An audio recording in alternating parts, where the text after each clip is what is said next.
Modern globalization is often defined by its most severe points of friction, specifically manufacturing disasters and the hazards of industrial labor in developing export economies. This extends to unregulated shipbreaking yards, which function as the destination for the world's maritime waste. For most economists, these issues don't invalidate the core consensus. Laissez-faire free trade is mathematically proven to generate mutual benefit, which leads the field to view many political complaints as protectionist fallacies. Deviating from this consensus requires meeting a rigorous analytical standard, the identification of a pre-existing domestic market failure. Over the last 35 years, 4 specific anomalies have challenged the classical model: high-tech subsidies, low-wage labor, environmental externalities, and localized trade shocks. To understand the validity of these challenges, we must move past political rhetoric and derive the underlying economic proofs for each controversy. Testing the exact mathematical boundaries where the classical free trade model breaks down reveals whether the system itself is failing or if it simply requires more precise calibration. High-technology industries often present a unique market failure. Perfect competition is replaced by oligopolies, which generate excess returns, profits that exceed what could be earned in other sectors. Governments frequently intervene to capture these returns for their own domestic firms. This payoff matrix models the Brander-Spencer theory of strategic trade policy, using the competition between Boeing and Airbus over the superjumbo jet market. In this baseline equilibrium, a first-mover advantage allows Boeing to capture 100 in profits, while Airbus earns 0. If the European government injects a 25-point subsidy into Airbus's accounting, the incentives for both firms change. Because the subsidy ensures Airbus a profit regardless of Boeing's choice, Boeing is forced to back out to avoid a loss. A 25-point subsidy yields a 125-point national profit, purely by deterring the foreign competitor from entering the market. This model relies on a critical assumption that the government possesses perfect information about the technological capabilities and costs of both companies. If Boeing has a hidden technological advantage that allows it to produce profitably even against a subsidized rival, the deterrent effect fails, and the government simply loses the value of the subsidy. Japan attempted this strategy in the 1980s by aggressively targeting the semiconductor RAM market. The RAM sector ultimately became a commodity business. It failed to yield the predicted excess returns or grant Japan permanent technological dominance over other semiconductor types like microprocessors. While the theory works within a mathematical matrix, its dependence on perfect information makes it fragile and prone to triggering beggar-thy-neighbor trade wars.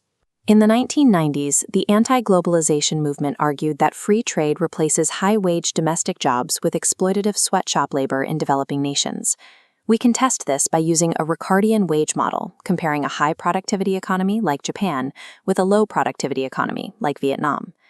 Before trade, 1 hour of Vietnamese labor can purchase exactly 1/8 of a high-tech good. Opening trade leads each nation to specialize. Japan focuses on high-tech production, while Vietnam shifts its entire workforce to low-tech manufacturing. Post-trade, Japanese workers may earn 4 times the absolute wage of Vietnamese workers, based on their relative productivity. Under this new equilibrium, 1 hour of Vietnamese labor now purchases 1/4 of a high-tech good. Despite the massive absolute wage gap between the two countries, the real purchasing power of the low-wage worker has doubled due to cheaper imports. To address working conditions, activists often propose embedding strict labor standards into international trade agreements. Developing nations often oppose these standards, viewing them as protectionist tools designed to price their goods out of the global market. While foreign working conditions are poor by advanced economy standards, the models show that trade increases the real wages available to those workers compared to their domestic alternatives. The environmental critique assumes that trade-induced economic growth inevitably leads to a direct and linear destruction of the global ecosystem over time. The environmental Kuznets curve suggests a different relationship. It shows environmental damage rising with initial growth, but falling as a country reaches a certain level of wealth. China represents the upward trajectory. As its economy surged, it burned more coal and produced more goods, leading to a massive increase in carbon emissions and local pollution. Richer economies move down the curve. They pivot towards services and use their wealth to fund catalytic converters and emissions licensing schemes. Some argue that globalization creates pollution havens, where dirty industries move to countries with lax regulations to avoid environmental costs. Empirical research suggests this effect is small. Low wages are generally a larger factor in location decisions than differences in environmental rules.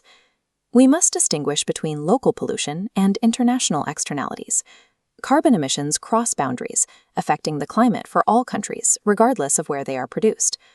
Carbon tariffs have been proposed as a tool to price this international externality, preventing carbon leakage to countries with no climate change policies.